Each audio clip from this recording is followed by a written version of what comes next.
Okay, so now we have to get to this guy.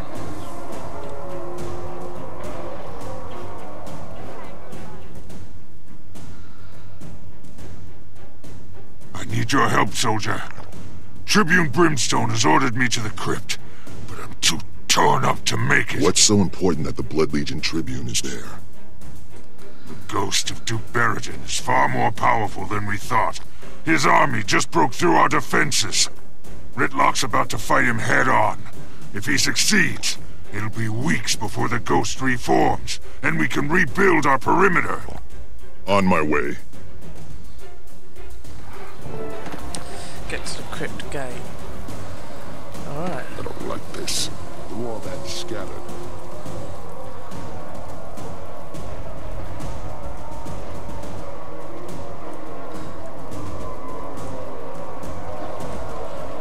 This is a really good looking game. It's the first thing I noticed about it.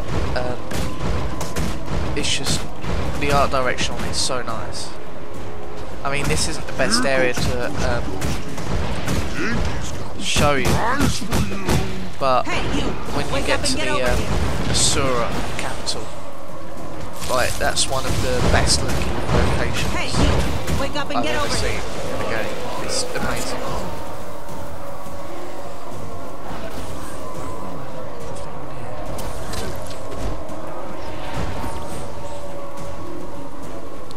Roll and stuff as well. Evading enemies is a lot more important in this game than it is in WoW, where you can just sort of basically stay still and shoot someone.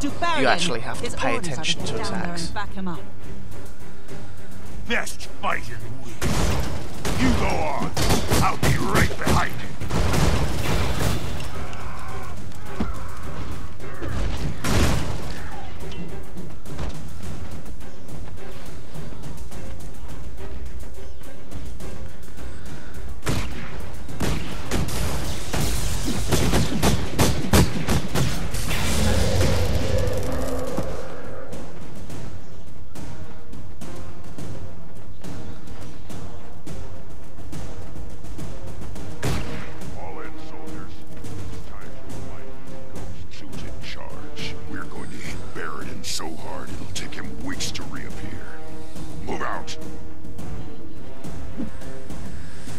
Alright, so this is an event which basically, these are like quests, but they pop up randomly and multiple people can take part in them.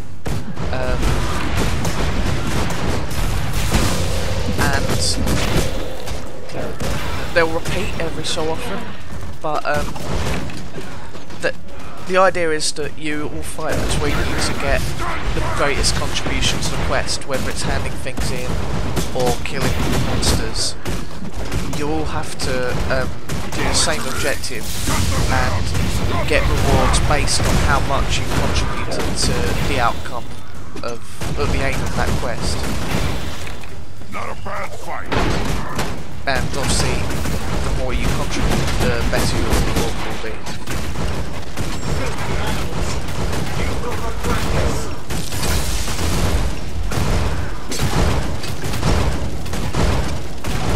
So you'll notice the gold bar around, well, the gold outline here. It basically just means small powerful enemy, kind of like elites in World of Warcraft.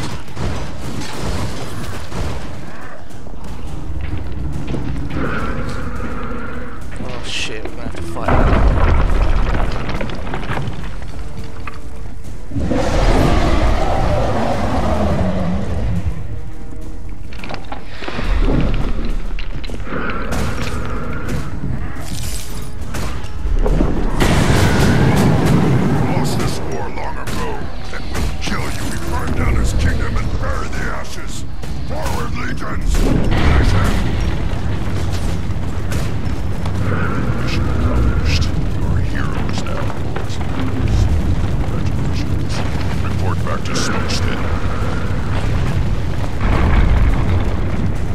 That was a lot easier than I thought it would be. But fair enough. That was a pretty cool boss for the few seconds that it lasted. Also, I've got hay fever, so I apologise if you hear me snotting throughout the video.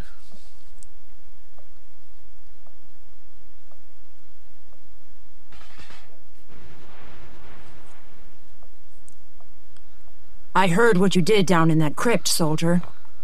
Impressive. Tribune Brimstone was calling the shots. I just did my job. Don't sell yourself short. You were part of the team that took down Baradin and stopped the ghost assault. Smokestead is safe now, and you helped make it that way. People are still on edge, though. It'd help if they saw someone like you making the rounds, lending a hand. The quicker we get this place squared away, the sooner the Legions can get back to business. You can help. I'd rather have volunteers. But if I have to issue an order, I will. That won't be necessary, Legionnaire. I hereby volunteer. So yeah, end of quest, and you get to choose your reward, and plus you get a default leather bag, just more space, pistol. I'll have to go for that, I can't use a shield. What's next? Alright, so let's add my new weapon in. Press H to get to the inventory, item, equipment. It's the hero screen basically. And here it will show you whatever items you have on you that you can equip. And obviously here the ones you got equipped already. Space for things like back armor, accessories, and harvesting tools. You should always have things here because harvesting things does give you experience. Whereas killing things doesn't give you much experience, but if you do have things on you that you can harvest with, it's always good to just harvest anything you see, even if you don't actually use it. It just gives you a bit more experience. And you've also got like town clothes. Like these are sort of like casual, non-battle clothes that looks absolutely ridiculous. I don't know why. I've not really seen much use of them. And here you can change the colours of all your items as you want, so you're not committed to it as you do at the beginning. Right, so I'm just going to put that there. We're done. And you can access the inventory here. Just put my new bag there. We'll laugh.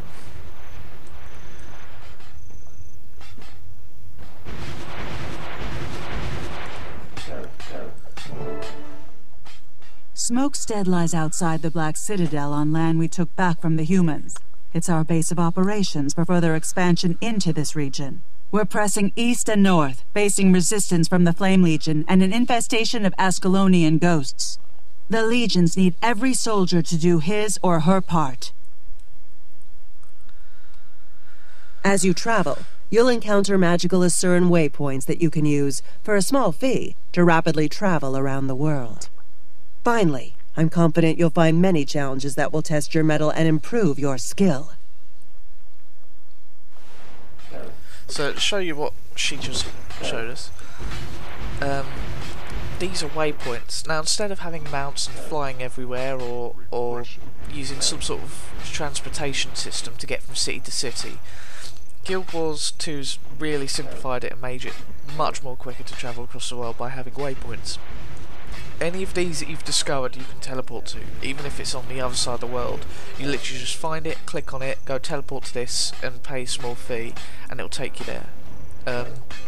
It makes it easier when you've got a world that size and you just want to travel from there to there, but you don't want to go through all sorts of hassle. I mean, I think I owe it to my warband. It's a pain in World of Warcraft, at least when you're leveling up, because you have to get you know, a blimp or whatever to get to a different continent.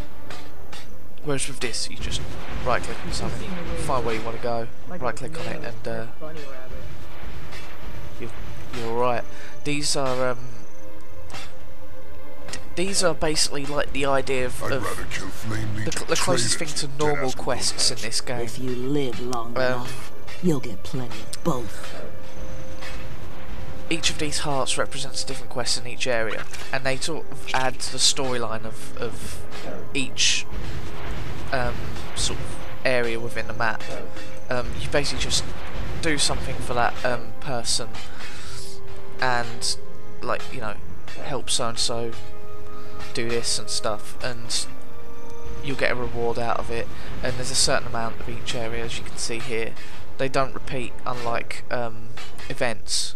And as you see, events are marked on the map because they can move and they can appear randomly, so there's no point marking them. These are scouts.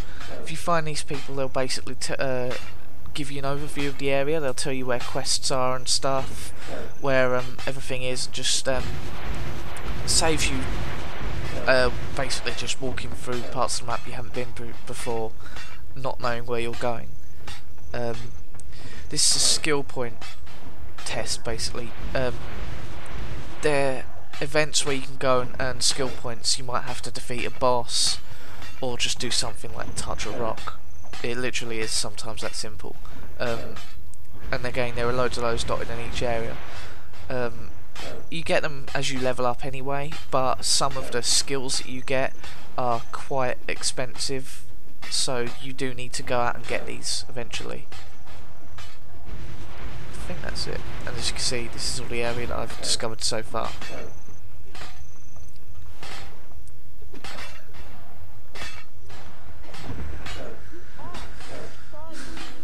And here we've got a event which I'm in now. Frightened cows returned.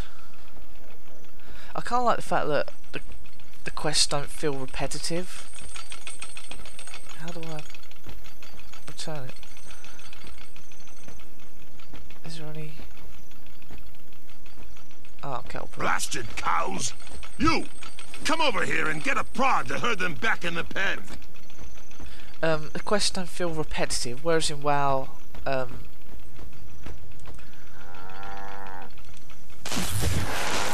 they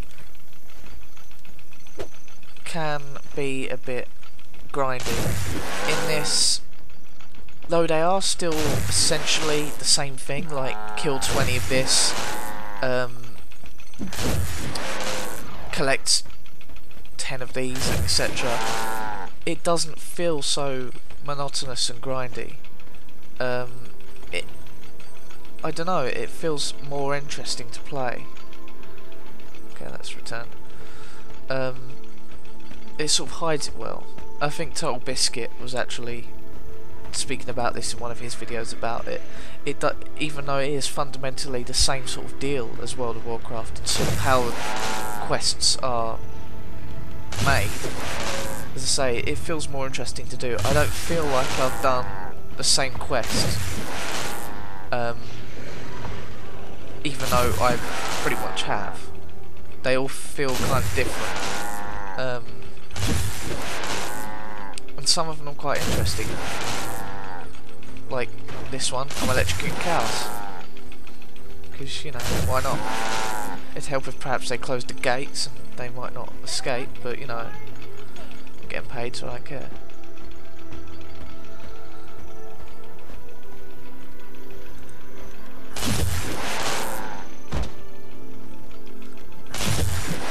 I'm gonna fast forward this because, let's face it,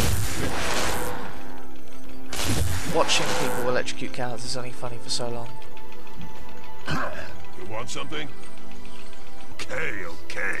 So I just finished that quest, and as you can see, I got this. You stop letting those cows escape, and we'll talk. This is my contribution for the event. As you can see, I got gold, so I got more experience, karma points, and coins than I would if I'd got silver, or not even got a very good contribution at all.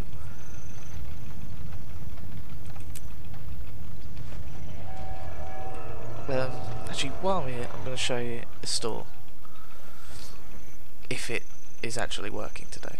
Okay, so the thing that's kind of divided people about Guild Wars 2 is the basic microtransaction store. The microtransaction store, which is the Black Lion Trading Company, it's called. And this basically, you can buy items for real money, but you kind of, it's kind of like Microsoft points or something. You have to buy gems in order to buy the items in the store, which sounds cool, but sometimes it can be a bit annoying. for instance, I'm going to buy a die pack and show you what I mean. I'd rather kill Flame Legion traitors than dead Astronians. If you live So when I buy an item, I lose gems, and I have to buy more gems. You can buy gems using money you've earned in game, like in-game currency. But that's only going to be once you're high level, because it's a lot harder to do at low level. So oh yeah, it's because I pre-ordered it.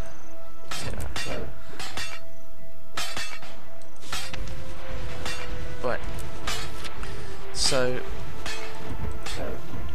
now I've got a die pack. When I go here, as you can see, I've only got a certain amount of dies, and they're labelled starter dies. You can actually buy a hell of a lot more by buying die packs. I think there's something like 400, something ridiculous like that. And when you buy these, you get 7 random dies. So we use that.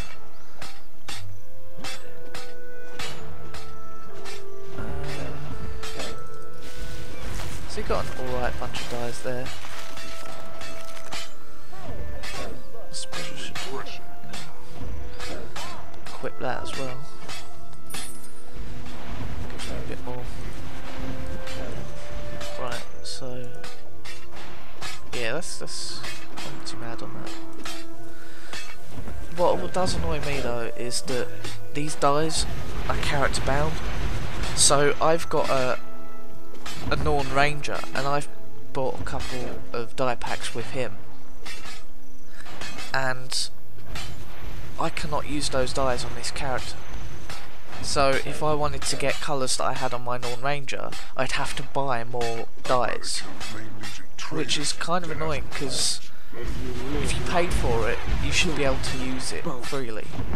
It should be account bound rather than character bound, which, you know, I understand that's them wanting to make money, and the fact that this is a subscription game means that they've kind of got to do it some way, but I think that's going to put a lot of people off buying dies. Like, I don't see myself buying any more dies after this. I literally just bought it, you know, just to begin with.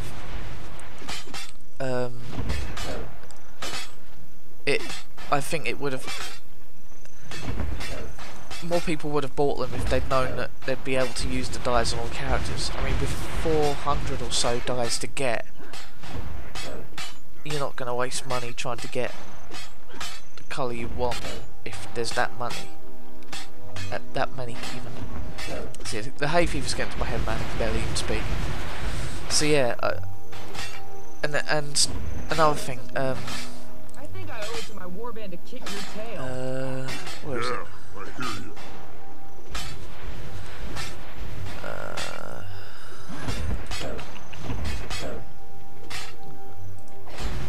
You should have seen the way he looked at me, like I was maiming his pet bunny or whatever.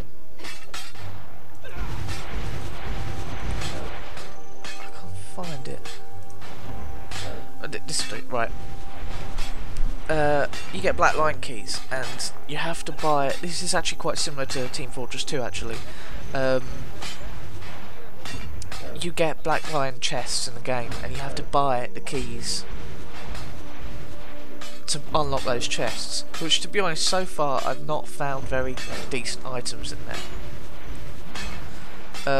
So that's kind of annoying, and I think they're too expensive considering how much you get out of them. But maybe at high level, if they have better gear, then it might be worth it.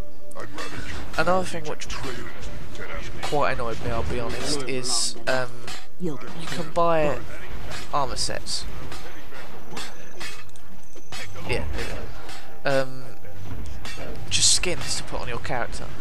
Now, that's cool on the face of it, but the problem is that, as you can see, it says the armor skin can be applied once per piece to replace the appearance of another heavy armor item, or whatever piece, whatever level of armor you've got. That basically means that you can copy these shoulders to the shoulders you've got at the moment, but after that you can't do it again unless you buy transmutation stones. So you've got to buy more to pay to use things that you've already bought, which is kind of annoying. I would have preferred them to have made these in-game items so that you could buy them for gold. Because, you know, I mean, with World of Warcraft, you don't have to pay for transmogrification in real money at all. It's all in-game. You just pay gold for it. And I wouldn't have had a problem paying for these if I knew that I could use them when I wanted to. But the fact that I'd have to buy these whenever I wanted to put them onto a new armour kind of takes the fun out of it. So I wouldn't buy those. I'd just wait. You can earn these through the game, apparently. There's quest rewards and drops and stuff. But up until level 80, they're like so rare. You'll probably find like 3. And until you get to high levels, there's no point reskinning anything because you're going to be changing through armour so quickly that there's no point. So I've got mixed opinions about the store. I think it could have been done better, but hey.